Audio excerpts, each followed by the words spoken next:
Bismillahirrahmanirrahim. Assalamualaikum warahmatullahi wabarakatuh. Sekarang kita berada di Pati bersama mas saya yang paling ganteng sendiri di antara 5 bersaudara, yaitu Raden Mas Ahmad Mangkunegara. Kita akan bertanya-tanya. Mas badhe nderek tangklet. Awal mula pendidikan di mana mulai dari TK sampai sekarang? Sebelum kita ngobrol-ngobrol panjang lebar, saya ingin menyapa teman-teman dimanapun berada. Teman-teman, assalamualaikum warahmatullahi wabarakatuh. Waalaikumsalam. Mudah-mudahan kita semuanya selalu dalam keadaan sehat dan dalam lindungan Allah Subhanahu wa taala. Amin. Yang pertama tentu saya merasa bangga dan bersyukur hari ini kedatangan dinda saya yang nomor 5 kebetulan hadir di Pati, dan sekaligus hari ini kita ngobrol-ngobrol ya banyak hal ya tentang baik saya pribadi maupun terkait dengan pendidikan ya. Jadi tanya tadi pendidikannya apa, yang dari awal kami pendidikan basicnya adalah basic pondok pesantren. Jadi orang tua abah dulu memang pesan kalau dimanapun berada tetap harus gandul pesantren. Jadi saya TK dulu di TK Muslimat Nahdlatul Ulama Laju Kidul Singgahan Tuban Jawa Timur, dan kemudian lulus di TK 2 tahun pada waktu itu, kemudian melanjutkan di sekolah dasar negeri di SDN Laju Kidul 1, lulus, kemudian melanjutkan lagi di sekolah menengah pertama negeri atau SMP Negeri 3 Tuban pada waktu itu, di kota Tuban tepatnya. Dan memang pada saat itu kami sekaligus ngangsu kawruh di pondok pesantren As-Somadiyah, pondok pesantren yang diasuh waktu itu oleh almarhumlah Kiai Syarif dan dilanjutkan oleh putra beliau Gus Komar. Kami di Gulawentah di pondok pesantren As-Somadiyah. Kalau pagi saya sekolah negeri, SMP negeri, kalau setelah maghrib dilanjut diniyah dan kegiatan-kegiatan pondok pesantren. Begitu terus sampai 3 tahun selesai, kami melanjutkan lagi di SMA Negeri 1 Bojonegoro. Di As-Somadiyah niku berarti SMP. SMP nggih, SMP di As-Somadiyah. Jadi kurang lebih 3 tahun. Nah, pada waktu itu saya mau daftar di SMA 1 Tuban, delalah Mas Maya itu sudah di SMA 1, saya tidak mau kalau waktu itu kumpul, sehingga saya akhirnya melanjutkan di SMA 1 Bojonegoro yang kebetulan waktu itu memang yang paling favorit di Bojonegoro. Kemudian melanjutkan daftar di STPDN waktu itu tahun 2008, tapi saya belum beruntung. Ada daftar pertama saya gagal, tapi alhamdulillah diterima di Fakultas Ilmu Sosial Politik Universitas Brawijaya Malang. Saya setahun di sana. Ada pendaftaran lagi tahun 2009, saya mencoba peruntungan lagi di STPDN. Alhamdulillah baru diterima di sana 4 tahun sampai selesai. Kemudian lanjutkan S2 di Stikubang, Semarang, dan hari ini kami berjuang untuk menyelesaikan studi doktoral di Undip, yang mudah-mudahan minta doa teman-teman semuanya agar bisa segera selesai. Itu kilas.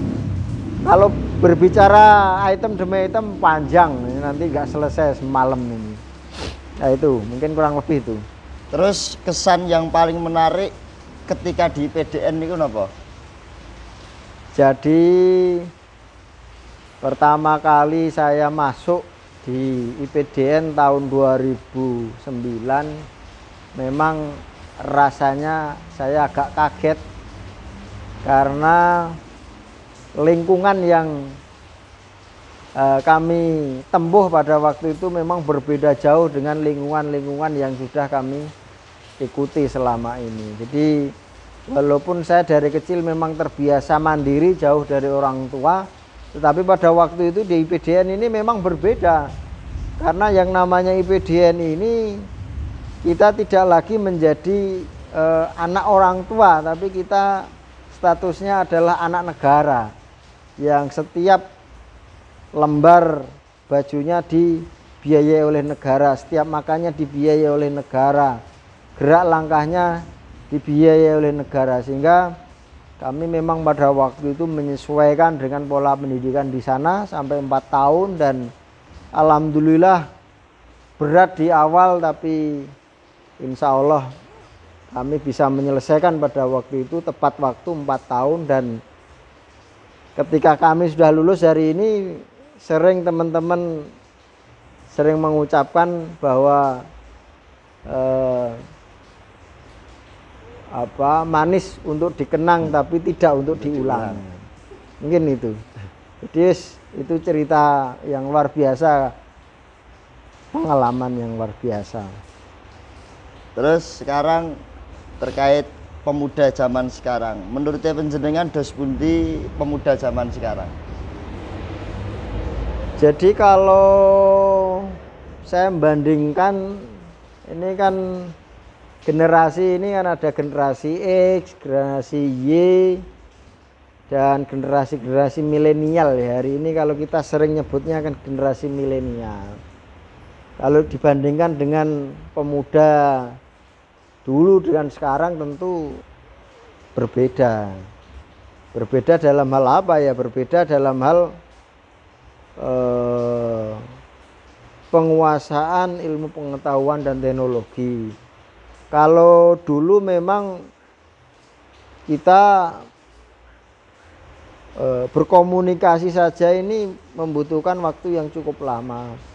Kemudian mengakses informasi ini juga perlu akses ke sana kemari. Tapi hari ini kalau kita lihat seperti dunia ada di genggaman kita. Jadi setiap kita buka gadget atau smartphone ya, atau handphone pintar kita sudah bisa melihat kondisi sekarang, misalkan di Ukraina dan Rusia ini kondisinya seperti apa. Kita lihat kondisi di Amerika seperti apa, di Cina bagaimana, kemudian di Indonesia belahan timur, utara, selatan dan lain sebagainya hanya dalam genggaman. Tentu ada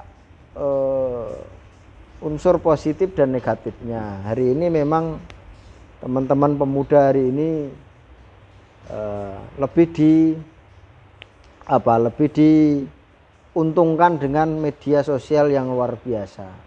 Tetapi juga ada kelemahan-kelemahannya. Jadi kelemahannya mungkin dengan mudahnya ilmu pengetahuan dan teknologi ini, kita interaksi dengan teman sebaya maupun orang yang lebih tua maupun orang yang lebih muda ini cenderung berkurang. Termasuk dengan semakin berkembangnya ilmu pengetahuan dan teknologi ini juga semakin membuat orang malas.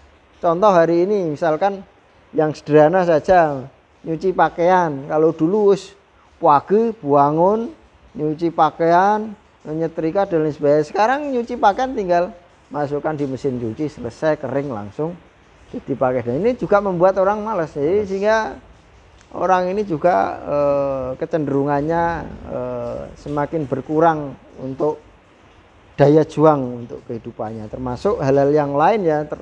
Contoh kalau dulu saya kecil, hari raya kalau belum sungkem kepada orang tua, ini memang ada yang kurang. Seperti kita berdosa kalau hari raya Idul Fitri belum sungkem pada orang. Kalau sekarang masih ada kata-kata pemaaf. Jadi, wah saya sudah nggak perlu sungkem, saya sudah video call kok, saya sudah WA kok, saya sudah apa. Ini kan ya ada unsur lebih dan kurangnya. Saya pikir unsur lebih dan kurang ini bisa diramu supaya tetap budaya-budaya ketimuran ini masih tetap terjaga ya. Amin. Terus motivasinya untuk pemuda zaman sekarang? Jadi kalau terkait pemuda ini kan, pemuda ini kan kader-kader masa depan ya. Jadi tokoh-tokoh yang hari ini berperan memegang peranan di negara maupun di ulama maupun di mana saja, itu nanti generasinya pasti akan berganti. Sehingga pada kesempatan ini kami juga berharap besar pada teman-teman pemuda ini agar menjadi kader yang memang benar-benar bisa diandalkan oleh negara. Yang namanya kader ini kan adalah orang-orang yang memang dipersiapkan. Tidak bisa kemudian kita secara instan kemudian berada pada posisi-posisi yang memang peran untuk negara, tetapi memang harus dipersiapkan jauh-jauh sebelumnya, persiapkan ilmunya, dipersiapkan adabnya, dipersiapkan sopan santunnya, karena memang adab itu lebih tinggi ya daripada ilmu ya, seperti itu. Sekarang ganti beralih pembicaraan Mas. Kegiatan sehari-hari kalau sedang cuti menikah lah nopo? Ini kan sebenarnya hari liburnya itu minggu, jadi kita ini Senin sampai Sabtu ini disibukkan dengan kegiatan dinas maupun kegiatan di luar dinas. Kebetulan saya ini tidak hanya ngampu di kedinasan tapi di beberapa organisasi ya, organisasi sosial, baik organisasi olahraga dan sebagainya. Sehingga memang waktu yang free ini memang hari Minggu saja. Kadang-kadang hari Minggu pun kita harus tetap bertugas karena memang tuntutan karena wilayah ya.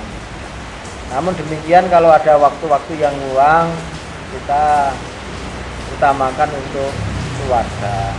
Kita alhamdulillah ada satu putra dan satu istri tentunya. Satu istri ya, satu saja.